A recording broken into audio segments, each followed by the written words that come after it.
There you go. There's a nice dramatic shot of my eye and a clock in the American flag. I don't know what I'm trying to say with that.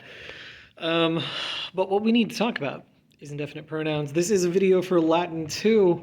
I say indefinite pronouns. I guess they're really more like adjectives. I know there's a technical answer to whether these count as pronouns or adjectives. But honestly, they kind of behave like in the space in between. Sometimes they're very much behaving like a pronoun, and they are based on a pronoun form. The one that we just started learning about a few days ago. But also in a lot of ways, they kind of behave like an adjective. I'll explain. But first, let's make sure we know what an indefinite is. The indefinite is like when we say like someone or a certain one, or if it's neuter, it could be something or a certain thing. And the way that you do that in Latin is by using the enclitic dom.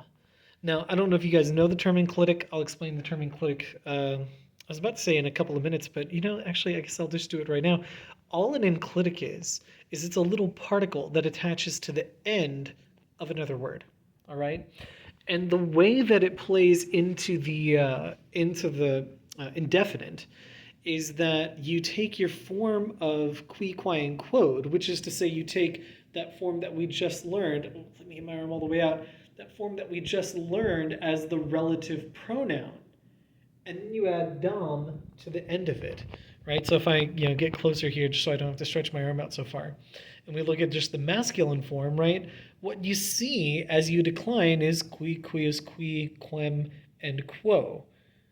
And then you stick dom on the end. Now, crucially, you'll notice the dom never changes. When you decline this, it is the form of qui that declines, and it declines just the same way that you already expect qui to decline, with the one exception that where there were m's, there are now n's. That's just because md is kind of a hard thing for a lot of Westerners to say, but nd is super easy.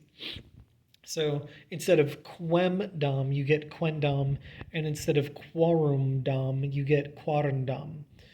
But yeah, in terms of forms, if you have already learned your relative pronoun form, then learning this form is just the same thing. You literally are just adding dom to the end of it.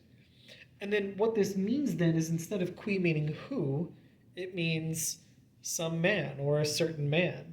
Quius, instead of meaning whose, it'll mean of some man or of a certain man.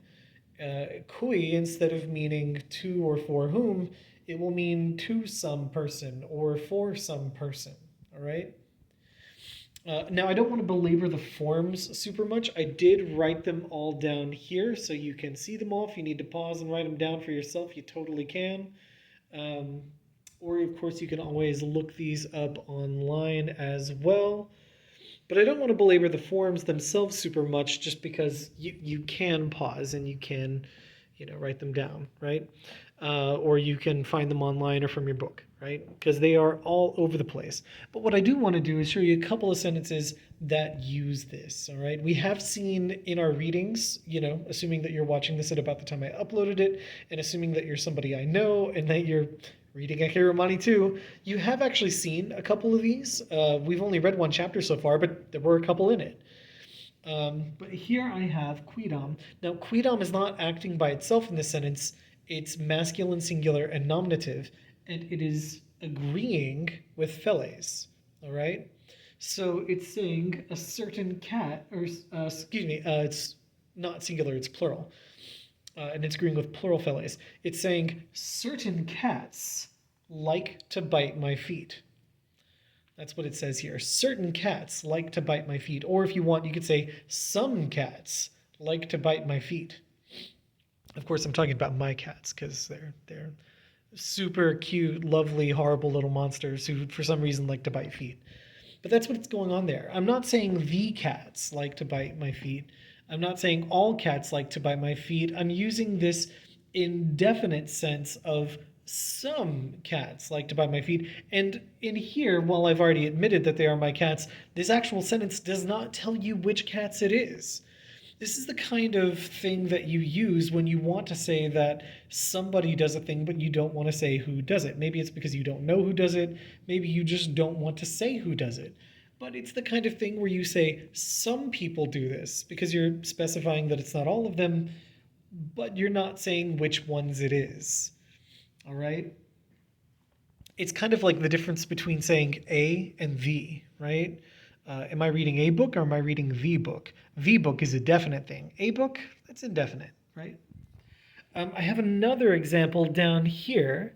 It says, I have messages for some people, which is to say I don't have messages for everybody. If I want to say for everybody, I'd say omnibus.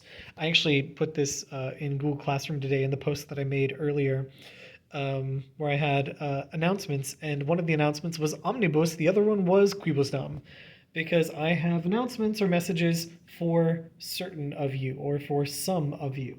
All right. Now here I didn't have another word. I didn't need another word here. We could just, treat quibusdam the way we often treat adjectives when they are by themselves, which is to say, if we don't have a noun to go with them, then we just assume people or things based on whether it's, like masculine, feminine, or neuter. Here you can just assume that some here means people. When it says I have messages for some, that is messages for some people or messages for some of you. The rest of that can be assumed. But as you can see here, this qui is the same as this qui over here, and this quibus is the same as this quibus. And if we weren't adding dom, they would just be relative pronouns. But when we add that enclitic, it changes the meaning, okay? So that's what you're going to do. You're not going to see these every single time you read, but you will see them often. They're not uncommon words. There are actually other kinds of indefinites too that we're not going to talk about right now, but maybe later we will. And there are other kinds of enclitics. I don't know if you guys remember the word enclitic. I have at some point in your past said it before because we have actually seen other enclitics. Some of these these are all common enclitics that you might see. Some of them are ones you've seen before, some of them are not. This first one, the very top, tu ne feles amas, that is an enclitic you have seen many times, but just seldom enough that people forget it a lot. The NE enclitic is an enclitic that you add to the first word of a sentence when it's a question, and it doesn't obviously start with a question word. So instead of this being a statement that says, you like cats, it's a question that says, do you like cats?